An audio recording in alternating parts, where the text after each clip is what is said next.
Bonjour, c'est Danielle Léger de la Bête Carotte.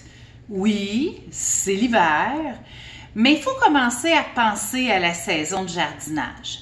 Et surtout si c'est votre premier jardin, votre première année, vous devrez choisir l'emplacement idéal pour votre jardin. Parce qu'il y a certaines choses qu'on veut y retrouver et certaines choses aussi qu'on ne veut pas y avoir. Alors, pour avoir une super première expérience, suivez ce tutoriel et tout devrait bien aller pour vous. Premier point important, commencez petit. Puis on agrandit après ça au fil des ans. Oui, c'est facile de devenir trop enthousiaste quand on regarde les catalogues des semenciers, il y en a tellement, et des vidéos aussi de jardinage.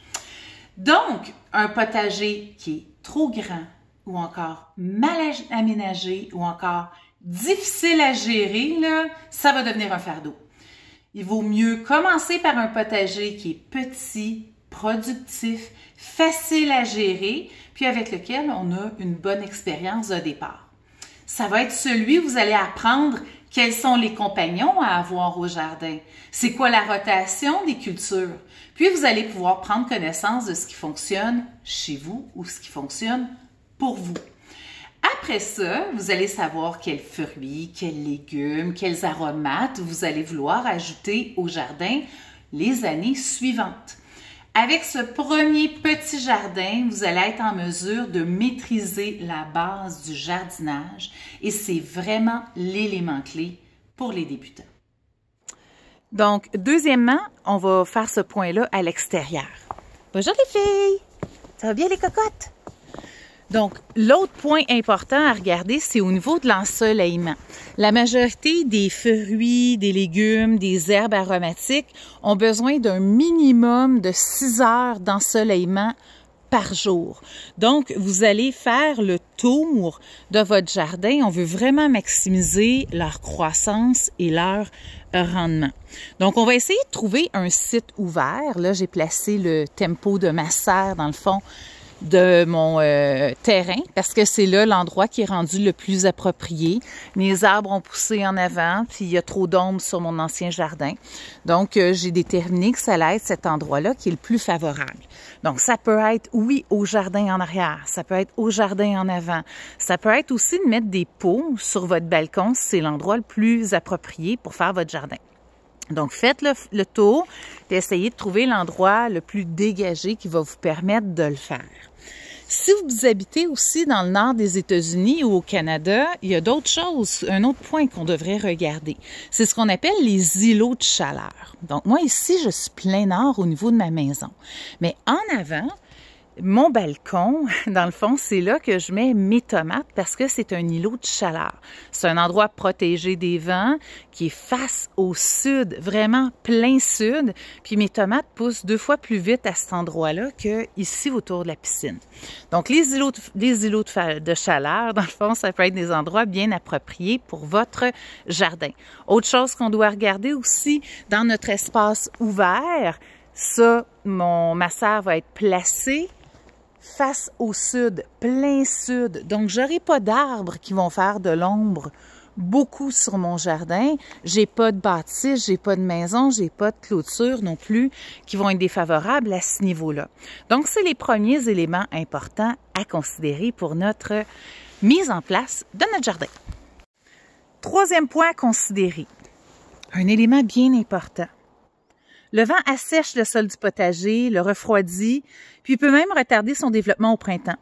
C'est important que le jardin ne soit pas trop exposé au vent dominant de l'est ou encore celui de l'ouest. Ce sont les vents les plus forts. Donc, qu'est-ce qu'on doit faire? On doit choisir un emplacement qui est déjà à l'abri des vents dominants. Un endroit protégé comme par exemple une haie, une clôture ou encore un mur. Il faut aussi conserver une bonne circulation d'air au jardin. Un léger vent va pouvoir rendre, dans le fond, les plants plus robustes, va décourager aussi certains insectes de s'y installer et les plantes vont souffrir moins de maladies fongiques engendrées par l'humidité résiduelle excessive au sol ou encore sur les plants. Quatrième élément, mes beaux grands érables. Assurez-vous qu'il n'y a pas de grands arbres autour de votre jardin parce que leurs racines peuvent rivaliser avec vos végétaux pour les nutriments qui sont présents dans le sol. Ils peuvent également créer de l'ombre et limiter la quantité de pluie qui va se rendre sur le sol de votre jardin. 5e chose à considérer, le devant de votre jardin. Moi, ça, c'est le sud. Donc, idéalement, le devant de votre jardin doit être positionné sud-ouest. Donc, le jardin peut être dans ce sens-là jusqu'à dans ce sens-là par rapport à votre soleil, par rapport à votre point sud. Donc, c'est important quand vous allez le dessiner de prendre ce point-là en considération. 6e, le sol idéal de votre jardin ne doit jamais rester gorgé d'eau. Une place faite en cuvette, un peu comme la forme de ma piscine, retiendrait trop d'eau. Puis c'est la même chose aussi pour le bas d'une pente, comme le côté de ma maison. Le sol, dans ce temps-là, va rester trop humide, puis les racines de vos légumes vont pourrir malheureusement. Le sol doit retenir tout simplement l'humidité. Donc, un sol en argile qui retient beaucoup l'eau, à la surface même, puis un sol sablonneux qui ne la retient pas du tout, qu'est-ce qu'on fait? On va l'amender d'un bon compost, puis le sol va devenir à ce moment-là idéal. 7e élément, l'eau. Un accès facile à l'eau est crucial. Un robinet extérieur ou encore un baril de pluie doivent se trouver à proximité du jardin.